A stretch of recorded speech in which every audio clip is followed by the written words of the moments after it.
Middle east கண்ட்ரீஸில் ஒரு மிகப்பெரிய போர் உருவாகும் அபாயம் இப்போ வந்திருக்கு. 200 மிசைல் பக்கம் இஸ்ரேல் மேலே தாக்குதல் நடத்தியிருக்கு. ஸோ இஸ்ரேல் என்ன சொல்லியிருக்காங்க, அதுக்கு ஹார்ஷஸ்ட் பனிஷ்மெண்ட் நாங்கள் கொடுக்க போகிறோம் அப்படின்னு சொல்லியிருக்காங்க. ஈரான் மிசைலுக்கு அட்டாக்கு அப்புறம் அமைதியாக இருக்கிற சொல்லி யூஎஸ்லாம் சொன்னாங்க. ஆனால் இந்த வாட்டி என்ன சொல்கிறாங்கன்னா, யூஎஸ் நாங்களும் சேர்ந்து ஈரானை தாக்குவோம் அப்படின்றாங்க. யூகேவும் வந்துட்டாங்க, யூஎஸ்ஏவும் வந்துட்டாங்க, எல்லாரும் சேர்ந்து யமனில் இஸ்ரேலுக்கு ஆதரவாக அடிக்கிறாங்க. எப்போ இஸ்ரேலுக்கு பிரச்சனைனாலும் இவங்கெல்லாம் திருப்பி வர நாங்களும் சேர்ந்து போன்றாங்க. ஆனால் ஏன் ஈரானுக்கோ இல்லைன்னா இப்போ பாலஸ்தீனத்துக்கோ ஏன் வரமாட்டேங்கிறாங்க? ஏன்னா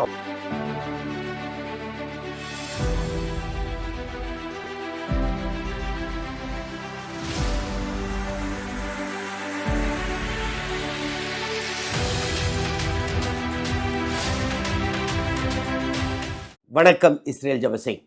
மிடில் ஈஸ்ட் கண்ட்ரீஸில் ஒரு மிகப்பெரிய போர் உருவாகும் அபாயம் இப்போ வந்திருக்கு.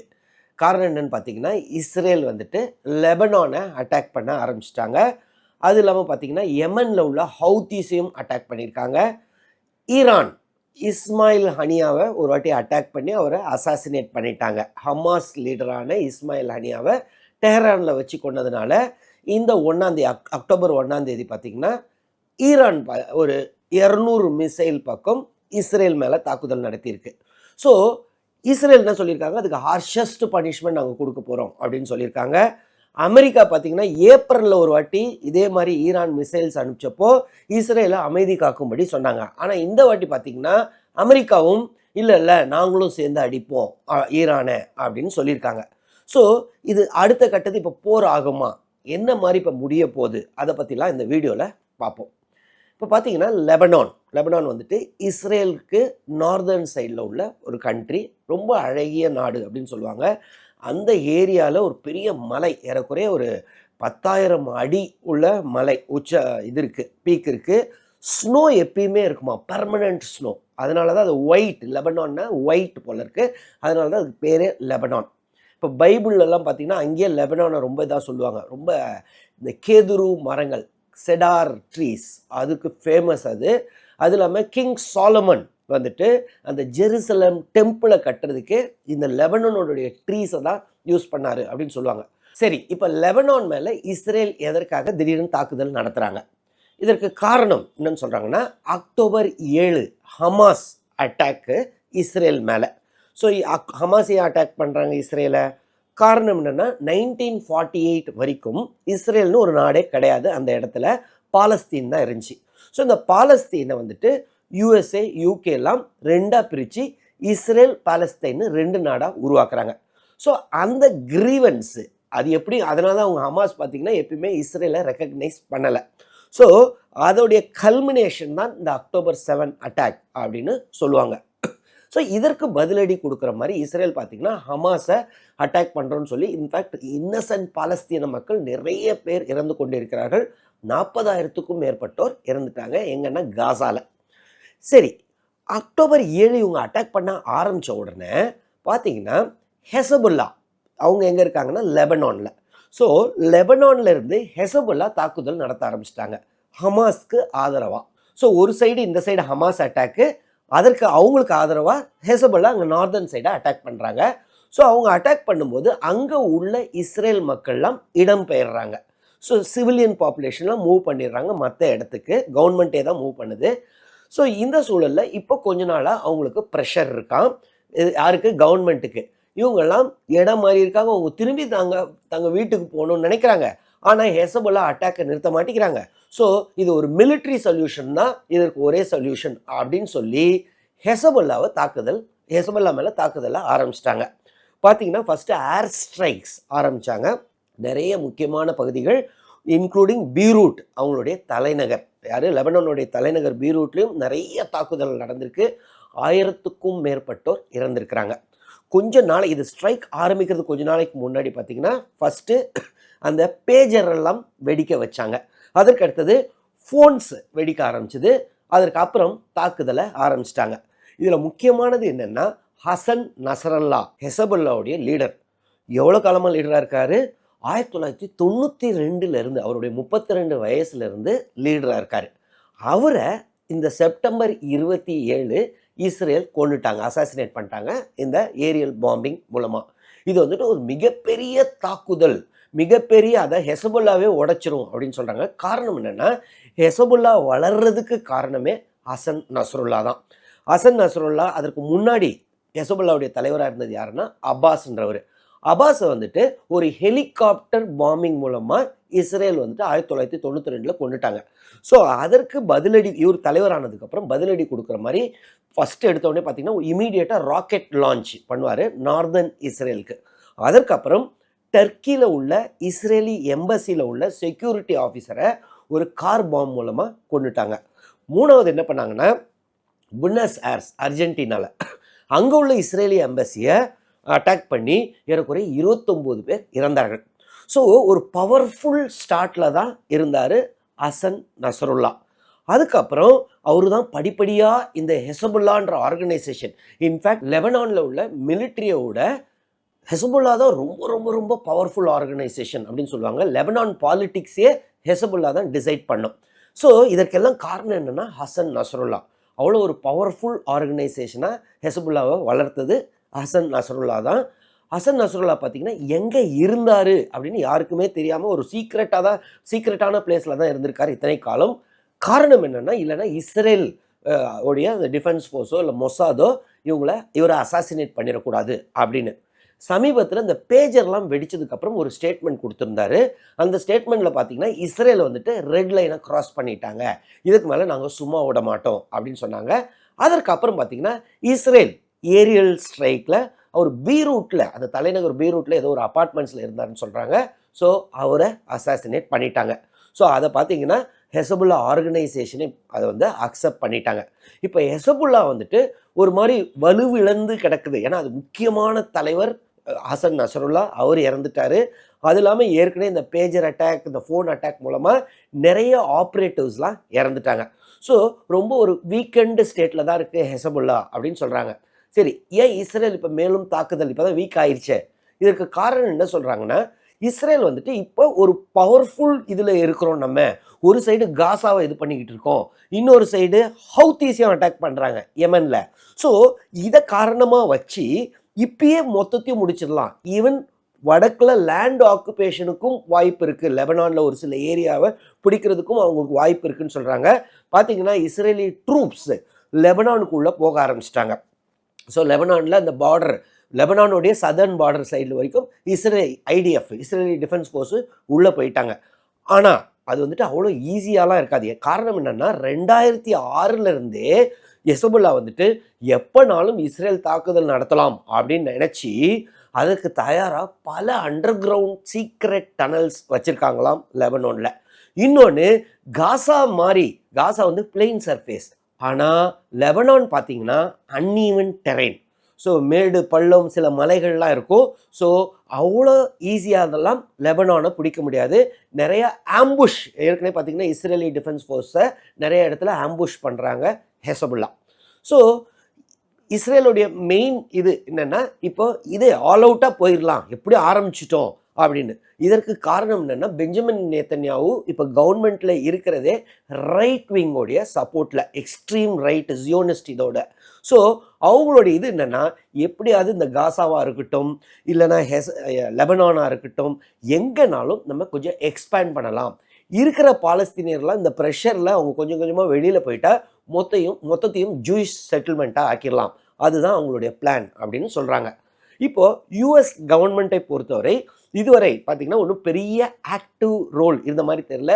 கொஞ்ச நாளைக்கு முன்னாடி இந்த இஸ்ரேல் லெபனான் ஸ்ட்ரைக் ஆரம்பித்த உடனே, அட்டாக்ஸ்லாம் ஆரம்பித்த உடனே நிறைய நாடுகள், யூஎஸ் உட்பட யூகே, ஃப்ரான்ஸ், எல்லா பவர்ஃபுல் கண்ட்ரிஸும் 3 வாரம் சீஸ்ஃபயரை இமீடியட்டாக அனௌன்ஸ் பண்ணணும், இஸ்ரேலும் ஹெசபுல்லாவும் அங்கே உள்ள இவங்களெல்லாம் இவாக்குவேட் பண்ணணும், ஒரு பீஸ் ப்ராசஸ்க்கு வழிவகுக்கணும் அப்படின்னு எல்லா பவர்ஃபுல் கண்ட்ரிஸும் சொன்னதுக்கு அப்புறமும் இஸ்ரேல் அதை பற்றி கண்டுக்கவே இல்லை. பெஞ்சமின் நேத்தன்யாஹூ திருப்பி அஃபென்சிவில் தான் இருக்கிறார்.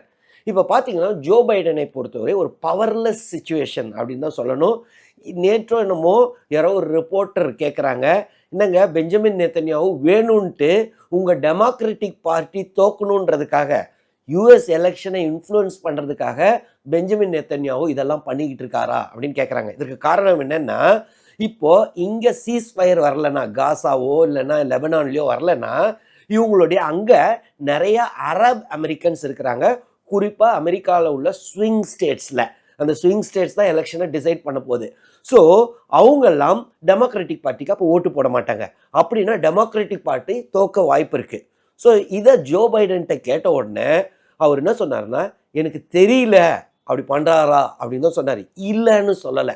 பார்த்தீங்கன்னா அவர் ரொம்ப ஒரு பவர்லெஸ். ஏன்னா இங்கே ஒரு சீஸ்ஃபயர் சொன்னாங்க, காசா சீஸ்ஃபயர் எப்போனாலும் வந்துருன்னாங்க. ஆனால் அதெல்லாம் எதுவுமே நடக்கலை. பெஞ்சமின் நெத்தன்யாவை பொறுத்தவரை யூஎஸ் அது எது அதுன்ட்டு தனியாக ஒரு இதோட. ஆனாலும் வெப்பன்ஸ் எங்கேருந்து வருது?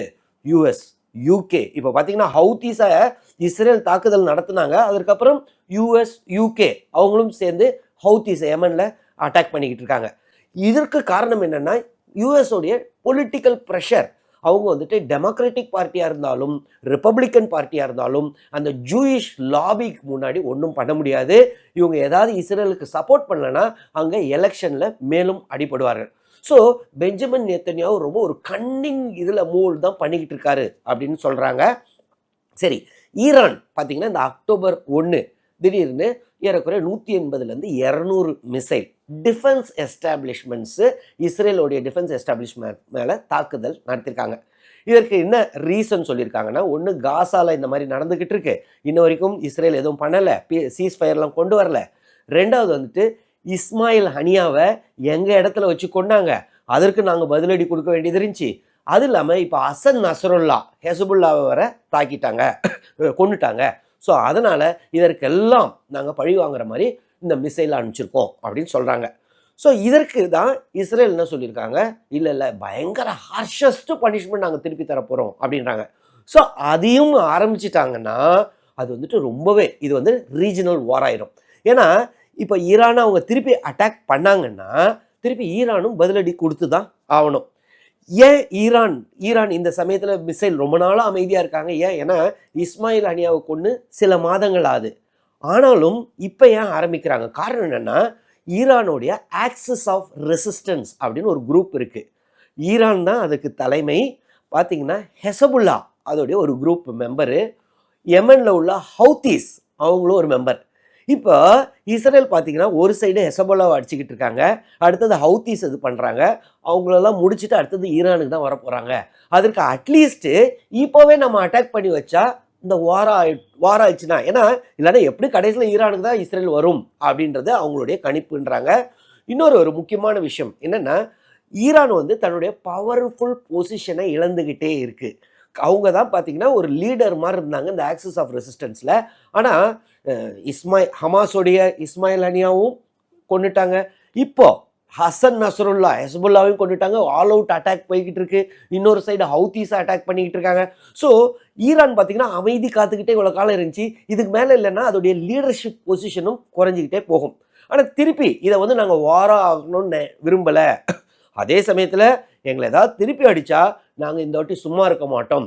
ஈரான் வந்து அமைதி காக்கிறது வந்துட்டு அமைதி அங்கே இருக்கணும்னு பயத்தினால இல்லை, நாங்கள் ஆல் அவுட்டாக திருப்பி கொடுப்போம் அப்படின்னு தான் சொல்லியிருக்காங்க. சரி, இப்போ இஸ்ரேல் பதிலடி கொடுக்குமா? கண்டிப்பாக ஏதோ ஒன்று பண்ணுவாங்கன்னு தான் தோணுது. ஏன்னா கடந்த முறை ஏப்ரல் மாதம் பார்த்தீங்கன்னா இஸ்ரேலுக்கு பயங்கர ப்ரெஷர் இருந்துச்சு. ஈரான் மிசைலுக்கு அட்டாக்கு அப்புறம் அமைதியாக இருக்கிற சொல்லி யூஎஸ்லாம் சொன்னாங்க.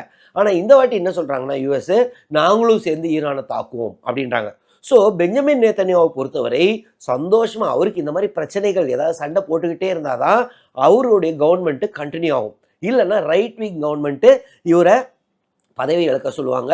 பதவி இறங்கிட்டாருன்னா அடுத்த எலெக்ஷனில் திடீர்னு தோத்தாலும் தோப்பார். இன்னொன்று முக்கியமான இது வந்துட்டு அக்டோபர் 7 அட்டாக்குக்கு அவர் மக்களுக்கு பதில் சொல்லணும். நிறைய ஹோஸ்டேஜஸ் வேறு இன்னும் ஹமாஸ்ட்டு இருக்கிறாங்க. ஸோ இதெல்லாம் வச்சு பார்க்கும்போது அவருக்கு இதை வாரெல்லாம் கண்டினியூ ஆனால் அவருடைய பதவி, அவருடைய சேரில் அவர் உட்காந்துட்டு இருக்கலாம். ஸோ அவர் அதை கண்டினியூ பண்ண தான் விரும்புவார். ஸோ எப்படிலாம் இஸ்ரேல் ஈரானை அட்டாக் பண்ணலாம்? முதல் பார்த்தீங்கன்னா கன்வென்ஷனலாக என்ன பண்ணலாம், அங்கே உள்ள லீடர்ஸை அசாசினேட் பண்ணலாம். ஸோ இஸ்ரேலை பொறுத்தவரை அவங்க மொசாதோடைய ஊடுருவல் எல்லா இடத்துலையும் இருக்குது. அது ஹெசபுல்லாக்குள்ளேயும் இருக்கும், ஹமாஸ்குள்ளேயும் இருக்கும், ஈரான்குள்ளேயும் இருக்கும். காரணம் என்ன, இவங்ககிட்ட நிறைய ஃபினான்ஷியல் பவர் இருக்குது. மொசாதும் ரொம்ப ஒரு அந்த டெக்னாலஜியில் அவ்வளோ இதை வச்சு ஈஸியாக அவங்க ஈரானில் உள்ள ஆர்மியையே இவங்க விலைக்கு வாங்கிடலாம். அதை மீன்ஸ் அங்கே உள்ள ஒரு சிலரை. ஸோ லீடர்ஸை அசாசினேட் பண்ணலாம். இன்னொன்று என்னென்னா, இந்த மிலிட்ரி பேஸ்லேருந்து வந்துச்சுல்ல, இந்த 180லேருந்து 200 மிசைல் வந்துட்டு அக்டோபர் 1 அட்டாக் பண்ணாங்கல்ல, அந்தந்த மிலிட்ரி பேஸை தகர்த்தெறிஞ்சிடலாம். ஸோ அது கன்வென்ஷனல் அட்டாக். இன்னொரு ஒரு அட்டாக் என்னன்னு சொல்கிறாங்கன்னா, எக்கனாமிக் அட்டாக்கு. ஈரானில் உள்ள பெட்ரோகெமிக்கல் பிளான்ஸை அட்டாக் பண்ணலாம். இல்லைனா ஈரானுடைய கப்பல்கள், ஏன்னா எக்ஸ்போர்ட் பண்ணணும், நிறைய ஆயில் அங்கேருந்து போகணும். இல்லைனா அவங்களுடைய ஆயில் ஃபீல்ட்ஸை அட்டாக் பண்ணலாம். இல்லைனா அவங்களுடைய பவர் பிளான்ஸ் அதெல்லாம் அட்டாக் பண்ணலாம். இது பார்த்தீங்கன்னா எக்கனாமிக்கலாக ஈரானை நொறுங்க வச்சிரும். ஏற்கனவே நிறைய சாங்ஷன்ஸ் வேறு இருக்குது. இந்த சூழலில் இதையும் பண்ணாங்கன்னா எக்கனாமிக்காக ஈரானை கிரிப்பிள் பண்ணி விட்டுருவாங்க. இது 2வது விதமான அட்டாக்னு சொல்கிறாங்க. 3வது எப்படி அட்டாக் பண்ணலாம், ஆனால் இது ரொம்ப ரேரஸ்ட் ஆஃப் ரேரு. அங்கே என்னென்னா பார்ச்சின் அப்படின்னு ஒரு இடம் இருக்குது ஈரானில். அதுதான் நியூக்ளியர் இதெல்லாம் அங்கே தான் நடந்துக்கிட்டு இருக்குது. ஈரான் இன்னும் ஃபுல்லாக அவங்க அச்சீவ் பண்ணலன்னு சொல்கிறாங்க. ஆனால் நிறைய டெஸ்ட் அங்கெல்லாம் நடந்துக்கிட்டு இருக்கு.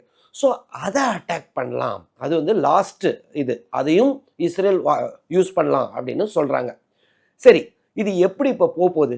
கண்டிப்பாக என்னை பொறுத்தவரை இஸ்ரேல் ஈரானை ஏதோ ஒரு வகையில் அட்டாக் பண்ணால், அதாவது ஐசோலேட்டடாக ஏதாவது ஒரு இன்சிடெண்ட்டை, ஏதாவது இந்த பேஸை மட்டும் அட்டாக் பண்ணி விட்டால் அப்படியே கூட இருக்கலாம் ஈரான். ஆனால் வேறு ஏதாவது இந்த மாதிரி பவர் பிளான்ஸையோ இல்லைன்னா மக்கள் பாதிக்கப்படுற மாதிரி ஏதாவது அட்டாக் பண்ணால் ஈரான் அமைதி காக்க முடியாது. திருப்பி அடித்து தான் ஆகணும். அப்போ அவங்க ஈரான் திருப்பி அடித்தாங்கன்னா, இந்த முறை ஈரான் என்ன பண்ணுவாங்கன்னா, வெறும் இஸ்ரேலோடைய மிலிட்ரி பேஸை மட்டும் அட்டாக் பண்ண மாட்டாங்க, சிவிலியன் ஏரியாஸையும் அட்டாக் பண்ண ஆரம்பிக்கலாம். ஸோ இது வந்து ஒரு ஆல் அவுட் வாராக வாய்ப்பு மிக அதிகம், ஒருவேளை இஸ்ரேல் ஈரானை தாக்குதல் செய்தால். சரி, அமெரிக்காலாம் என்ன பண்ணும்? அமெரிக்காலாம் இப்போ பார்த்தீங்கன்னா அந்த குளோபல் லீடர் பொசிஷனே இழந்துட்டாங்கன்னு தான் சொல்ல முடியுது. ஏன்னா கண்டினியூஸாக வார் போய்கிட்டு இருக்கு. அமெரிக்கா வந்துட்டு எல்லாரும் நம்மளை மாதிரி தான் அவங்களும் ஜோ பைடனும் பார்த்துக்கிட்டு அச்சோ இப்படி நடக்குதுன்னு தான் இருக்காருடைய, அவரால் கண்ட்ரோல் பண்ண முடியல. சீனா அந்த லீடர்ஷிப் பொசிஷனை எடுக்குமான்னு பார்த்தீங்கன்னா இன்னும் அந்த அளவு வளரல.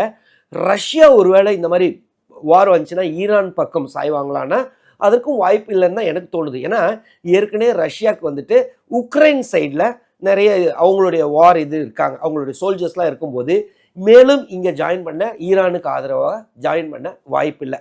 ஸோ இந்த சூழலில் இப்போத்துக்கு அந்த குளோபல் லீடர்ஷிப் பொசிஷன் யாரும் இல்லாததுனால இது வந்துட்டு இந்த ரீஜனல் வாராக ஆக நிறையவே வாய்ப்பு இருக்குது, ஒருவேளை இஸ்ரேல் ஈரானை அட்டாக் பண்ணால்.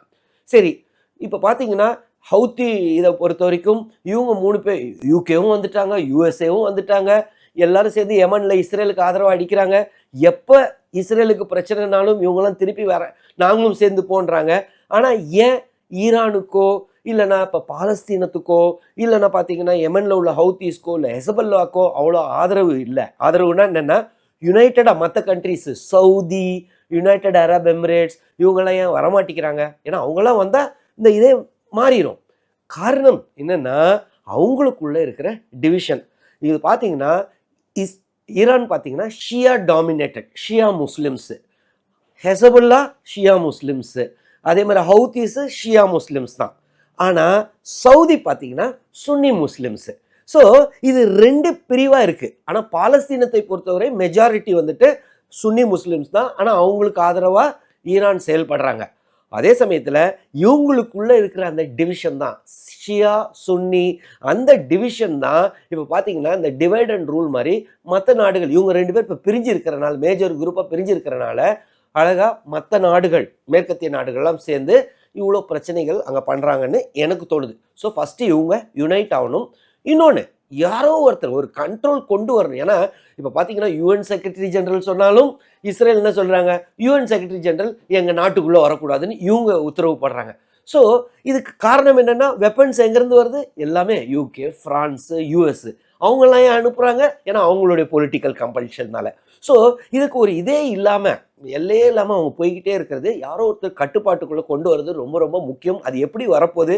அதுக்கு கண்டிப்பாக மொத்த அந்த அரப் கண்ட்ரீஸும் இணைஞ்சாதான். அப்போ தான், ஏன்னா ஆயில் அவங்கக்கிட்ட இருக்குது.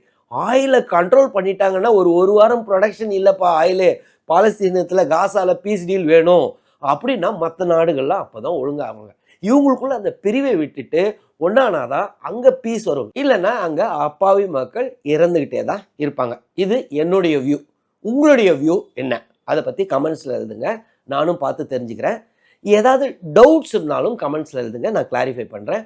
தொடர்ந்து இந்த சேனல் மூலமாக சந்திப்போம். நன்றி, வணக்கம்.